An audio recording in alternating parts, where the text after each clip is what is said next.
حضرت معاذ رضی اللہ عنہ فرماتے ہیں کہ رسول اللہ صلی اللہ علیہ وسلم نے فرمایا، من كظم غيظا وهو قادر على أن ينفذه دعاه الله يوم القيامة على رؤوس الخلائق حتى يخيره من أي الحور شاء.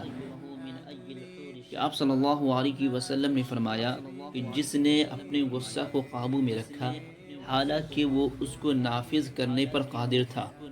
تو اللہ تعالیٰ اسے قیامت کے دن سب کے سامنے پکاریں گے اور اسے اختیار دیں گے کہ جس حور کو چاہے پسند کر لے۔ حدیث سے بتانا یہ مقصود ہے کہ انتقام پر قدرت کے باوجود ظالم سے ظلم کا بدلہ نہ لینا، بلکہ غصے کو دبا لینا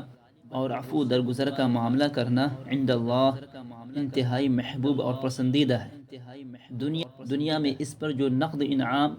عظمت و توقیر کی صورت میں ملے گا وہ تو اپنی جگہ پر ہے، آخرت میں اعلیٰ درجے کا یہ اعزاز و اکرام حاصل ہوگا کہ علی رؤوس الخلائق اسے خداوند قدوس خود ندا دیں گے کہ ایک محب کے لیے محبوب کی پکار ہی کیا کم ہے۔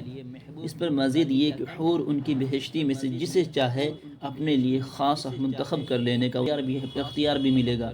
جو اس کے اعزاز و اکرام کو دوبالا کر دے گا۔ غصہ کو پی جانے کا اور انتقام نہ لینے کی فضیلت حدیث سے بالکل واضح ہو جاتی ہے۔ وَهُوَ قَادِرٌ عَلَىٰ أَن يُنفِذَهُ سے پتہ یہ چلتا ہے کہ اگر انتقام لینے کی کوشش کی مگر